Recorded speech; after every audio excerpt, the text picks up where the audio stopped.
എല്ലാവർക്കും നമ്മുടെ ചാനലിലേക്ക് വീണ്ടും സ്വാഗതം. അപ്പോൾ ഇന്ന് ഞാൻ വന്നിട്ടുള്ളത് ഒട്ടും തന്നെ എണ്ണ കുടിക്കാത്ത നല്ല സോഫ്റ്റ് ആയിട്ട് നല്ല പഫി ആയിട്ടുള്ള പൂരിയുടെ റെസിപ്പി ആയിട്ടാണ്. അപ്പോൾ കുറച്ച് കാര്യങ്ങളൊക്കെ ശ്രദ്ധിച്ചാൽ നമുക്ക് നല്ല പെർഫെക്റ്റ് ആയിട്ടുള്ള പൂരി തന്നെ തയ്യാറാക്കിയിട്ടെടുക്കാം. അപ്പോൾ നമുക്ക് വേഗം തന്നെ വീഡിയോയിലോട്ട് പോകാം. ഇതെങ്ങനെയാണ് തയ്യാറാക്കുന്നതെന്ന് നോക്കാം. അപ്പോൾ ഞാനിവിടെ 1 കപ്പ് ഗോതമ്പ് പൊടി എടുക്കുന്നത്. ഏത് കപ്പിന് എടുത്താലും കുഴപ്പമില്ല കേട്ടോ. അതേ കപ്പിൽ തന്നെ നമ്മൾ വെള്ളം എടുത്താൽ മതി. അപ്പോൾ ഞാനിവിടെ ഗോതമ്പ് പൊടി മാത്രം വെച്ചിട്ടാണ് ചെയ്യുന്നത്. ഇതിലേക്ക് റവയോ മൈദയോ വേറെ ഒന്നും തന്നെ ചേർക്കുന്നില്ല. നിങ്ങൾക്ക് ഒരുപാട് ക്രിസ്പി ആവണമെങ്കിൽ മാത്രം വേണമെങ്കിൽ 1 ടേബിൾ സ്പൂൺ റവ ചേർത്ത് കൊടുക്കാം. ചേർത്തില്ലെങ്കിലും കുഴപ്പമില്ല കേട്ടോ. ഇനി ഇതിലേക്ക് നമ്മൾ ചേർക്കുന്നത് സാധാരണ വെള്ളമാണ്. ചൂടുവെള്ളം ഒന്നും വേണ്ട. നമ്മൾ ചൂടുവെള്ളത്തിൽ കുഴച്ചിട്ടുണ്ടെങ്കിൽ ഒരുപാട് എണ്ണ കുടിക്കാനുള്ള ചാൻസ് കൂടുതലാണ്. അതുകൊണ്ട് നോർമലായിട്ടുള്ള വെള്ളം തന്നെ ചേർക്കുന്നതാണ് നല്ലത്.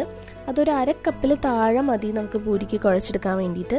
വെള്ളം കൂടിപ്പോയിട്ടുണ്ടെങ്കിലും ഒരുപാട് സോഫ്റ്റ് ആവും, പക്ഷെ അപ്പോഴും എണ്ണ കൂടുതൽ കുടിക്കും. അതുകൊണ്ട് അത്ര സോഫ്റ്റായിട്ട് നമ്മൾ മാവ് കുഴക്കണ്ട. ഒരു 1/2 കപ്പിൽ താഴെ വെള്ളം ഉപയോഗിച്ചിട്ട് കുഴച്ചെടുക്കുക. ഞാൻ ഈ വെള്ളത്തിലേക്ക് തന്നെ ഉപ്പ് ചേർത്ത് കലക്കിയിട്ടുണ്ട് കേട്ടോ. അതുകൊണ്ടാണ് സെപ്പറേറ്റ് ആയിട്ട് ഉപ്പ് ചേർക്കാഞ്ഞത്. എന്നിട്ട് നമ്മുടെ മാവ് നന്നായിട്ട് കുഴച്ചെടുക്കണം. അപ്പോൾ ദാ ഇത്രയും വെള്ളം ഞാൻ ഉപയോഗിച്ചിട്ടുള്ളൂ. 1/2 കപ്പ് എടുത്തതിൽ ബാക്കി വെള്ളം വന്നിട്ടുണ്ട്. ഇനി നമുക്കിതിലേക്ക് 1 ടേബിൾ സ്പൂൺ ഏതെങ്കിലും ഓയിൽ, സൺഫ്ലവർ ഓയിലോ ഏതെങ്കിലും ഓയിലും കൂടെ ചേർത്ത് കൊടുക്കുക. എന്നിട്ട് ഒന്നുകൂടെ നന്നായിട്ടൊന്ന് കുഴച്ചെടുക്കുക. നമ്മുടെ മാവ് ചപ്പാത്തിയുടെയൊക്കെ മാവിൻ്റെ പോലെ അല്ല വേണ്ടത്. അത്രയും സോഫ്റ്റായിട്ട് വേണ്ട.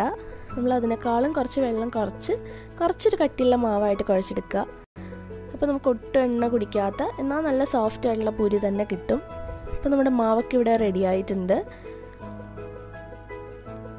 ഇനി നമ്മളിത് ഒരുപാട് നേരം റെസ്റ്റ് ചെയ്യാൻ വെച്ചില്ലെങ്കിലും കുഴപ്പമൊന്നുമില്ല കേട്ടോ. ഒരു 1/2 മണിക്കൂറൊക്കെ മാക്സിമം 1/2 മണിക്കൂർ വെച്ചാൽ മതി. ഒരുപാട് നേരം റെസ്റ്റ് ചെയ്യണ്ട. ഞാൻ ഒരു 1/2 മണിക്കൂർ ഇതൊന്ന് അടച്ച് മാറ്റി വെക്കുന്നുണ്ട്. ഇപ്പോൾ ഒരു 1/2 മണിക്കൂറൊക്കെ കഴിഞ്ഞിട്ടുണ്ട്. നമുക്കിനി ഇതെടുത്തിട്ട് ഒന്നുകൂടെ ഒന്ന് കുഴച്ചെടുക്കാം. കാരണം ഇത് ഇരിക്കുമ്പോൾ കുറച്ചുകൂടെ ഒന്ന് സോഫ്റ്റ് ആവും. അതിന് വേണ്ടിയിട്ടാണ് നമ്മൾ 1/2 മണിക്കൂർ വെക്കുന്നത്.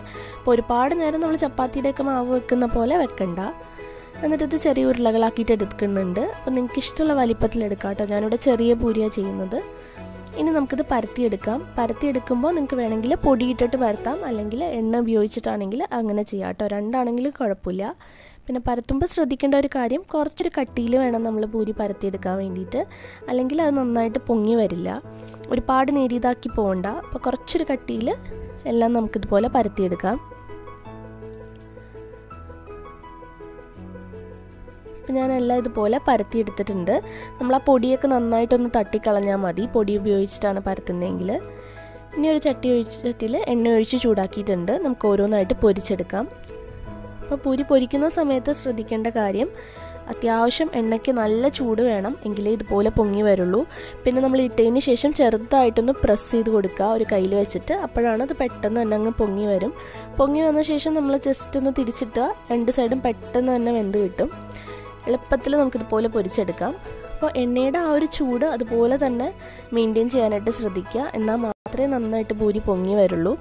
അത്യാവശ്യം ഒരു മീഡിയം ടു ഹൈ ഫ്ലെയിം തന്നെ വെക്കുന്നതാണ് നല്ലത്. ഒരുപാട് ലോ ഒക്കെ ആക്കി കഴിഞ്ഞിട്ടുണ്ടെങ്കിലും എണ്ണ കൂടുതൽ കുടിച്ച് അത് പൊങ്ങി വരാതെ ആവും.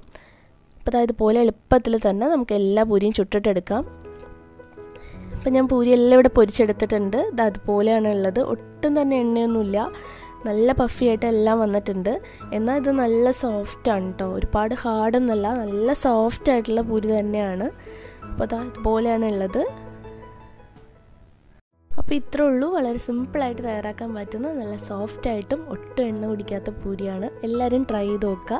പിന്നെ നമ്മുടെ ചാനൽ ഇതുവരെ സബ്സ്ക്രൈബ് ചെയ്യാത്തവരാണെങ്കിൽ താഴെ ഒരു റെഡ് കളറിലൊരു സബ്സ്ക്രൈബ് ബട്ടൺ ഉണ്ട്. അതൊന്ന് പ്രസ് ചെയ്തിട്ട് സബ്സ്ക്രൈബ് ചെയ്യുക. അപ്പോൾ അതിൻ്റെ അടുത്തൊരു ബെല്ലൈക്കൺ വരും. അത് ക്ലിക്ക് ചെയ്തിട്ട് ഓൾ എന്നുള്ള ഓപ്ഷൻ സെലക്ട് ചെയ്താൽ മാത്രമേ നിങ്ങൾക്ക് നോട്ടിഫിക്കേഷൻസ് കിട്ടുള്ളൂ.